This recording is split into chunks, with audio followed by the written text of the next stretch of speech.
Hello नमस्कार विद्यार्थियों, मैं अंकित सरल आप सभी का स्वागत करता हूं अपने इस ऑफिशियल यूट्यूब चैनल सरल आईएएस अयोध्या पर। साथियों, कैसे हैं आप सभी? थोड़ा सा तनाव की कंडीशन बनी हुई है। मेरी तमाम विद्यार्थियों से बात हुई कि सर अब तो एग्ज़ाम डेट जो है वो पोस्टपोन्ड हो गई है, अब इसमें हम क्या ही कर सकते हैं सर। हमने कहा बेटा ऐसा है कि पैनिक होने की सिचुएशन तो है ही है, लेकिन आपको ज़रूरत नहीं है। पैनिक होने के लिए आपको ज़रूरत नहीं है। देखिए, अचानक से जो है एग्ज़ाम डेट निकल के आती है और एग्ज़ाम डेट फिर जो है कैंसिल कर दी जाती है कि अभी उस पर स्टे लग गया है, जो 17 नवंबर से पेपर होना था। अब उसमें नुकसान क्या क्या हुआ है या आपको एडवांटेज क्या क्या होगा, क्या करना है क्या नहीं करना है, एक स्मार्ट स्ट्रेटजी आपकी क्या होनी चाहिए, आपका पॉइंट ऑफ व्यू क्या होना चाहिए। जो मौके हमें मिले हैं वापस, ठीक है, तो उन्हें कैसे भुनाना है, कैसे उन पर काम करना है, इन सभी चीज़ को लेकर के हम यहाँ आगे 10 से 15 मिनट में चर्चा करने वाले हैं। और ख़ासकर उन विद्यार्थियों के लिए ये वीडियो समर्पित है जो अभी सुषुप्ता अवस्था में हैं, जो अभी निंद्रा में हैं, अभी निंद्रासन में हैं, सो रहे हैं और ऐसा लगता है कि उनके लिए सब कुछ सामान्य सी बात है। हाँ, ये वीडियो खासकर उनके लिए डेडिकेटेड है। तो जैसा कि आप देख सकते हैं, RRB group D shocking news, group D exam stay, अब आगे क्या, अब आगे क्या। तो इसमें अब आगे क्या ही होगा, आगे जो है क्या, आपकी स्मार्ट स्ट्रेटजी क्या होनी चाहिए, किस पर काम करना है हमें, है ना, किस पर काम करना है और कौन से सब्जेक्ट पे कमांड ज़्यादा करनी है और स्मार्ट टास्क किसे कहते हैं। थोड़ा सा हम बच्चों से बात करेंगे और उनके नब्ज़ को टटोलने की कोशिश करेंगे कि आखिरकार उनके अंदर किस चीज़ को लेकर के पैनिक की सिचुएशन ज़्यादा है।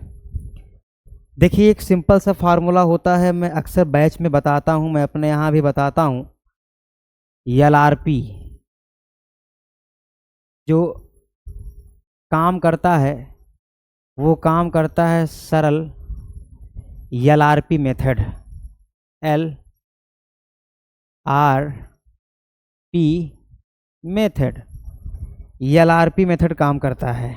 ठीक है, अब सर ये एलआरपी मेथड क्या है, आपको सारी चीज़ें समझ में आएंगी। ठीक है, आपको चीज़ों को अच्छे से लास्ट तक सुनना है और फिर क्या करना है और क्या नहीं करना है, आपकी अप्रोच क्या होनी चाहिए, ये हम आपको लास्ट में बताएंगे। एलआरपी का मतलब ये होता है सबसे पहले लर्निंग, सबसे पहले लर्निंग यानी चीज़ों को अच्छे से सीखा जाए। लर्निंग, सबसे पहले लर्निंग, सबसे पहले लर्निंग यानी चीज़ों को अच्छे से सीखा जाए, चाहे वो ऑफलाइन के माध्यम से हो या वो ऑनलाइन क्लास के माध्यम से हो। आर का मतलब होता है रिवीजन, जितनी आपकी पोटेंशियल है, जितनी आपकी क्षमता है, ठीक है, उस हिसाब से रिवीजन। अब रिवीजन करने के भी तरीके होते हैं। और पी मतलब यहाँ ज़रूरी हो जाता है प्रैक्टिस, पी मतलब यहाँ जो ज़रूरी हो जाता है वो हो जाता है प्रैक्टिस, है ना, पी मतलब हो जाता है प्रैक्टिस, प्रैक्टिस। तो ये मेथड काम करता है सरल आईएएस के विद्यार्थियों पर। जी हाँ, ये मेथड काम करता है सरल आईएएस के विद्यार्थियों पर और आपको घबराना नहीं है। ठीक है, जिन विद्यार्थियों को तैयारी करते हुए 3 साल से ऊपर हो गया है, जिन विद्यार्थियों को तैयारी करते हुए 3 साल से ऊपर हो गया है, तो उनको अपना स्थान नहीं बदलना है, उनको अपनी जगह नहीं बदलनी है, अपने तैयारी करने के मेथड को बदलना है।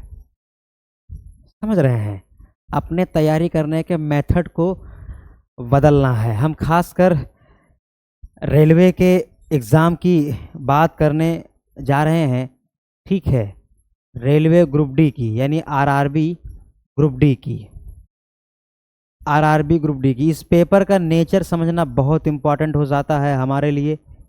इस पेपर का आखिरकार नेचर कैसा रहता है, इस पेपर में ज़रूरी चीज़ें क्या हैं, इस पेपर में क्या ज़रूरी चीज़ें हैं और हमसे डिमांड किस बात की जाती है। तो यह बातें उन विद्यार्थियों के लिए हैं जिनको 3 साल से ऊपर तैयारी करते हुए हो गया है और अब वह स्व अध्ययन में लीन हैं, अपने सेल्फ स्टडी में काम कर रहे हैं।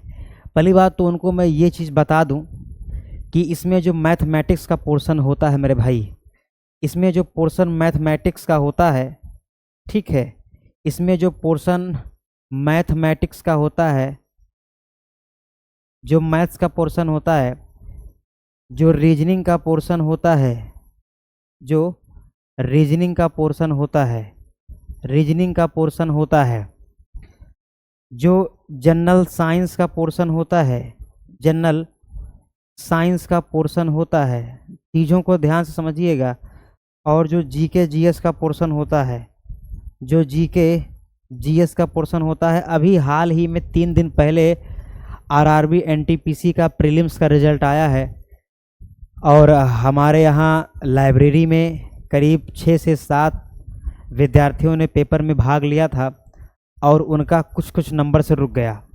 अब वो शॉकिंग अवस्था में है कि हम करें क्या, मतलब वो पैनिक सिचुएशन में है कि हम चीज़ों को कैसे मैनेज करें, गुरुदेव हमको समझ में नहीं आ रहा है। तो मेरे भाई, कोई बच्चा अगर फ्रेशर है तो उसके लिए भी हमारी बातें हैं, और अगर कोई एक्सपीरियंस्ड है तो उसके लिए भी हमारी बातें हैं, ठीक है। इन पर आप वर्क करेंगे, काम करेंगे तो डेफिनेट फ़ायदा आपको होगा। सबसे पहले बात ये करते हैं कि सितंबर 2022 में, ठीक आज के 3 साल पहले भी कुछ ऐसा ही हुआ था। एकदम अचानक से आरआरबी ग्रुप डी की एग्ज़ाम डेट आई थी। जून में एग्ज़ाम डेट आई थी और अगस्त के लास्ट वीक में एग्ज़ाम कराना शुरू कर दिया गया था, ठीक है। हाँ, यानी पेपर के जस्ट ये मुझे लगता है कि 45 दिन पहले बताते हैं या 40 दिन पहले बताते हैं, ठीक है। ये आयोग जो है बहुत ज़्यादा भर्ती देने के लिए जाना जाता है और बहुत ज़्यादा चौंकाने के लिए भी अब, ठीक है, ये प्रसिद्ध हो गया है। इसमें मैथमेटिक्स के जो क्वेश्चंस होते हैं इनकी संख्या होती है 25, इनकी संख्या होती है 25। जो रीजनिंग के क्वेश्चंस होते हैं इनकी संख्या होती है 30, और जो जनरल साइंस के प्रश्न होते हैं इनकी संख्या होती है 25, और जो जीके जीएस यानी स्टैटिक जीके से लेकर के और पोटेंशियल जीके तक, डीपली जीके तक, इनकी संख्या होती है 20। इनको अगर आप ऐड ऑन करेंगे, जोड़ेंगे, तो आपका नंबर बनेगा 100। यानी जो नंबर ऑफ क्वेश्चंस होंगे वो 100 होंगे, 100 क्वेश्चंस होंगे और 100 कितने होंगे, मार्क होंगे, ठीक है। सबको बातें पता हैं लेकिन फिर भी मैं आपको बता रहा हूँ। इसमें जो मैथ का जो लेवल होता है मेरे भाई, जो मैथ का लेवल होता है ये एसएससी के लेवल का होता है। अगर हम बात करें SSC CGL, SSC CGL tier 2, SSC CGL tier 2 यानी मेंस के लेवल का होता है मैथ्स। कोई बच्चा जनरल साइंस में थोड़ा सा एफर्ट करके, जनरल साइंस में थोड़ा सा एफर्ट करके वो 22 या 23 क्वेश्चन तक पहुंच सकता है, 22 या 23 क्वेश्चन तक पहुंच सकता है, लेकिन वह मैथ में 22 या 23 तक रेलवे ग्रुप डी के पेपर में नहीं पहुंच सकता। आप प्रीवियस ईयर के क्वेश्चंस उठा के देख लीजिए, 2016 का, 2018 का और 2022 का। उसमें भाई साहब ऐसे ऐसे प्रश्न मैथमेटिक्स के पूछे गए हैं जो एसएससी सीजीएल में और एसएससी सीएचएसएल में भी पूछे नहीं गए हैं आज तक। जो रेलवे ग्रुप डी का नेचर रहने वाला होता है ये सबसे टफेस्ट रहने वाला होता है। मैं डरा नहीं रहा हूँ, मैं आपको हकीकत बता रहा हूँ। इस पे काम कैसे किया जाए इस बात को हम समझते हैं। हमारी स्मार्ट स्ट्रेटजी क्या होनी चाहिए मेरे भाई, हमारी स्मार्ट स्ट्रेटजी क्या होनी चाहिए। एक्सपीरियंस तो आप हैं, एक्सपीरियंस तो आप हैं, इसमें कोई दो राय नहीं है, लेकिन गेम को पलटना कैसे है ये चीज़ें आप सीखो। हम आपको बताते हैं आपको करना क्या है मेरे भाई। आपको बेसिकली करना क्या है, आप अपने पास, ठीक है, बुक ये नोट कर लीजिए। मैं आपको लाखों की बात फ्री में बता रहा हूँ, मैं आपको लाखों की बात फ्री में बता रहा हूँ, ठीक है। और इस पर आप काम कीजिए। एक तो आती है किरण पब्लिकेशन की किताब, किरण पब्लिकेशन की किताब आती है, ठीक है। किरण पब्लिकेशन की बुक आती है ना, किरण पब्लिकेशन की बुक आती है, तो ये आपको लेना है। दूसरा आता है रुक्मणी की, है ना, रुक्मणी, रुक्मणी पब्लिकेशन की किताब आती है, रुक्मणी पब्लिकेशन की बुक आती है, पब्लिकेशन की बुक आती है, ठीक है। और एक है पिनैकल, ठीक है, पिनैकल की बुक आती है। पिनैकल की कौन सी, तो आप कहेंगे रेलवे वाली, आप कहेंगे रेलवे वाली। इनमें आपको जो किताबें हैं, एक किताब ये है, एक किताब ये है, और एक किताब ये है। ये किताब आपके स्टडी टेबल पर होनी चाहिए। कौन सा सब्जेक्ट की, तो आप कहेंगे जनरल साइंस और जीके जीएस की। इनके जो विषय हैं वो जनरल साइंस और जीके जीएस, यानी इन पब्लिकेशंस की जो किताब आपको लेनी है वो किस सब्जेक्ट की लेनी है, वो जनरल साइंस की लेनी है और जीके जीएस की लेनी है। आप समझने की कोशिश कीजिए, जिस विषय से आप बाहर हो रहे हो, जिस सब्जेक्ट से आप निरंतर रिजेक्ट हो रहे हो, बाहर हो रहे हो, उस पर काम काहे नहीं कर रहे हो, उस पर आपका ध्यान काहे नहीं जा रहा है। अक्सर वही चीज़ें बर्बाद हो जाती हैं जिन पर हमारा फोकस नहीं होता है, चाहे वो स्वास्थ्य हो, चाहे वो रिश्ता हो, या वो हमारा सब्जेक्ट हो। मैंने बहुत लोगों से बात की है, बहुत बच्चों से बात की है, कहते सर जीके जीएस में कोई स्मार्ट स्ट्रेटजी बताइए, जीके जीएस में कोई मार्गदर्शन कीजिए।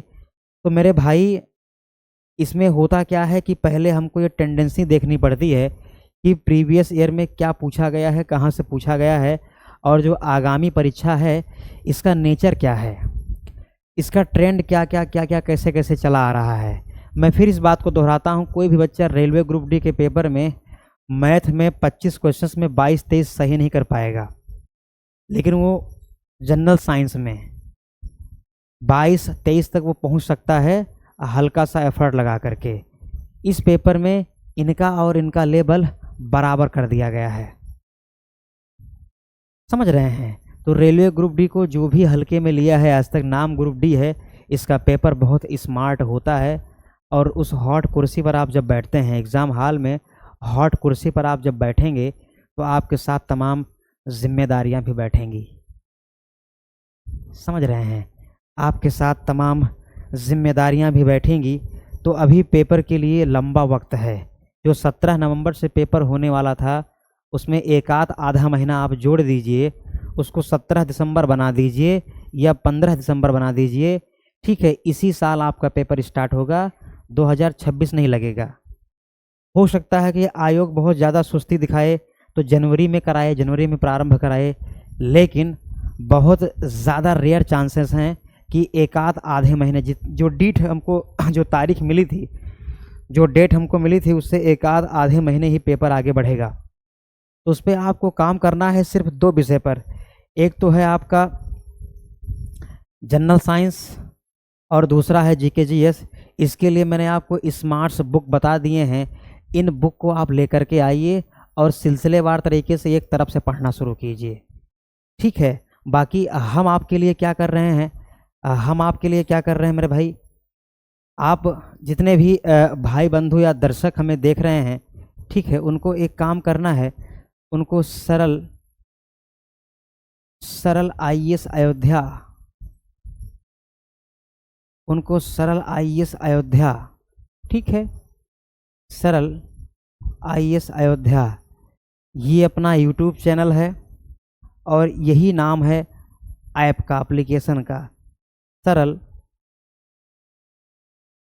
आईएएस अयोध्या, ठीक है, सरल आईएएस अयोध्या।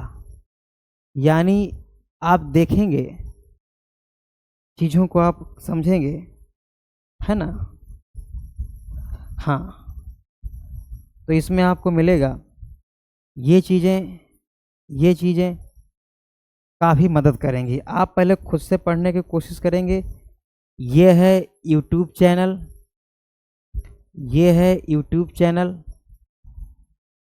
जिस पर कंटेंट आपको फ्री में मिलेगा। और ये है सरल आईएएस संस्थान का ऐप, एप्लीकेशन, ठीक है, ऐप। तो एप्लीकेशन पे सरल रेलवे बाबू बैच चल रही है, उसमें करीब 11 से 12 क्लासेस हो गई हैं जनरल साइंस में। और यूट्यूब पर हम प्रैक्टिस कराएंगे, एक दिन में 2 प्रैक्टिस, यानी 50 क्वेश्चंस, हम 3 भी करा सकते हैं अगर ज़रूरत पड़ी तो हम, ठीक है, 45 मिनट की 3 प्रैक्टिस भी करा सकते हैं। आप ये समझिए कि आपके अंदर कितना पोटेंशियल है, आप काम करने के लिए कितना ज़्यादा उत्सुक हैं। देखिए, हमारे माँ बाप, आपके माँ बाप का एक एक दिन, जो उनकी ज़िंदगी का जो सूरज है वो पश्चिम की ओर जा रहा है बेटा, ठीक है। लोग इंतज़ार कर रहे हैं कि अब खुशी कब मिलेगी। आपको ज्ञाता नहीं बनना है, नौकरी करना है। आपको ज्ञानी नहीं बनना है, आपको नौकरी करना है। बहुत ज़्यादा नहीं पढ़ना है, जो बहुत रिक्वायरमेंट की चीज़ें हैं उन्हीं पर काम करना है, जो बहुत ज़रूरी चीज़ें हैं उन्हीं पर काम करना है। आप इस सब्जेक्ट से बाहर होते हो, और आप इस सब्जेक्ट से बाहर होते हो। बहुत लोगों को तो वो कहते हैं, सुनने में आता है कि हमको साइंस तो समझ में नहीं आता। आप इन चीज़ों से बाहर हो रहे हो, ठीक है, इन चीज़ों से आपका रिजेक्शन हो रहा है। तो इसका वेटेज काहे नहीं समझ में आ रहा है। इस एग्ज़ाम के नेचर में ये 20 क्वेश्चंस है और ये 25 क्वेश्चन है, ये 25 क्वेश्चंस है, समझ रहे हो। 25 और 20 आपका हो गया 45 क्वेश्चन। अगर आप 32 या 33 तक भी अगर आप पहुंच पाते हो आगे आने वाले 55 दिन में, 60 दिन में, हमारे मेहनत से, तो इससे सस्ता सौदा नहीं है मेरे भाई, फिर इससे सस्ता सौदा नहीं है। अगर आप मेहनत करते हो, अगर आप बैच में एनरोल करते हो, आप यूट्यूब पे आप समय देते हो, आप यहाँ वहाँ के भटकाव के कंडीशन से बच जाते हो, ठीक है, 50 से 55 दिन में आगे आने वाले समय में, तो मैं समझता हूँ कि आपके लाइफ का इससे सस्ता सौदा नहीं है, ठीक है भाई। इन विषयों पर आपको काम करने की ज़रूरत है। मैथ्स, रीजनिंग तो दुनिया मॉक टेस्ट मार रही है। मैं देखता हूँ तमाम लाइब्रेरियों में लोग दीवाने भरे पड़े हैं, लोग मैथ्स को और रीजनिंग को बहुत ज़्यादा तवज्जो दे रहे हैं। ऐसा नहीं है कि मेरा मैथ्स या रीजनिंग से बैकग्राउंड नहीं रहा है, मैं पढ़ाने को तो सब कुछ पढ़ाता हूँ, सब कुछ मैं, ठीक है, विजुलाइज करता हूँ। लेकिन इस एग्ज़ाम के नेचर में, रेलवे ग्रुप डी में जो ज़रूरत है वो इन चीज़ों की ज़रूरत बच्चों को ज़्यादा है। एनटीपीसी के रिजल्ट के बाद में उनको उनकी हैसियत, उनको उनकी औकात इन चीज़ों में समझ में आ गई है।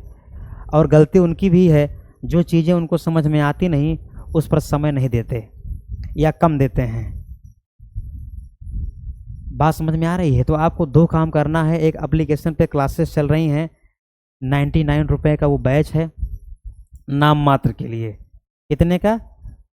99 का वो बैच है, कुछ भी नहीं है। एप्लीकेशन पे 99 का वो बैच है, ठीक है, कुछ भी नहीं है इसमें मेरे भाई। मतलब 99 आपके लिए नथिंग है। इसमें आपको जीके जीएस के क्वेश्चंस मिलेंगे, बाकी वो जो 3 सेगमेंट हैं, फिजिक्स के, केमिस्ट्री के और बायोलॉजी के, बहुत धमाकेदार तरीके से पढ़ाए जा रहे हैं। बात समझ में आ रही है? तो आप वहाँ से एंजॉय कर सकते हैं। बाकी यूट्यूब पे हम आपको ऐसी चीज़ें देंगे जो पैसे देने पर भी एप्लीकेशन पे और जगहों पर नहीं मिलती है, क्योंकि हमारा मोटिव है बच्चों को, ठीक है, अच्छे से उनको टीच करना, अच्छे से उनको बताना, सिर्फ भावनात्मक बेवकूफ़ बनाना नहीं, सिर्फ उनको भावनात्मक इमोशनली जोड़ लेना, बेवकूफ़ बनाना, ठीक है, ये अपना पर्पज़ नहीं है।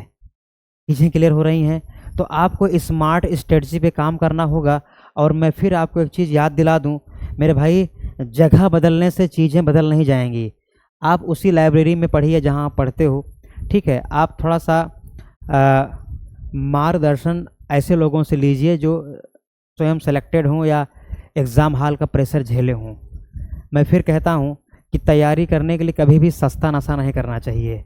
महंगे से महंगा शौक़ पालना पड़ता है भैया, समझ रहे हैं? तैयारी करने के लिए महंगा से महंगा शौक़ पालना पड़ता है। और आपके पास कंटेंट की कमी नहीं है, उसमें से क्या पढ़ना है क्या छोड़ना है ये चीज़ें मैंने आपको बताई हैं। और आपके स्टडी टेबल पर जनरल साइंस की और जीके जीएस की ये किताबें होनी चाहिए। इनमें से अगर कोई एक किताब अगर आप फॉलो करते हो, बात बन जाएगी, ठीक है? उसके बाद में हमारी वीडियोज़ और प्रैक्टिस सेट और टेस्ट सीरीज़, बस इतने से काम हो जाएगा। मैं ये नहीं कहता कि आप मोक्ष प्राप्त कर लेंगे, लेकिन आपको खुद से भी जिम्मेदारी उठानी पड़ेगी। टीचर क्या है, वो पढ़ा करके निकल जाता है, लेकिन ज़्यादा रिस्पॉन्सिबल होना किसका काम है? ज़्यादा जिम्मेदारी का और ज़्यादा रिस्पॉन्सिबिलिटी लेने का काम किसका है? वो आप लोगों का है। बात समझ में आ रही है? तो 2025 का ये जो बचा हुआ शेष समय है, मैं आपसे यही गुजारिश करूंगा कि इसको आप अच्छे से जो है इसको निभाइए, इसको ज़ाया मत जाने दीजिए। और जितने भी तरीके हो सकते हैं उनको आप अप्लाई करने की कोशिश कीजिए। ये चीज़ें फ्रेशर विद्यार्थियों के लिए भी हैं और जो एक्सपीरियंस्ड हैं उनके लिए भी हैं, है ना? तो बाकी 45 दिन में हम साइंस ख़त्म करा देंगे। आप सब कुछ जानते ही हैं, जो बच्चे यूट्यूब पर पढ़ रहे हैं, जो बच्चे हमसे एप्लीकेशन पर पढ़ रहे हैं, ठीक है?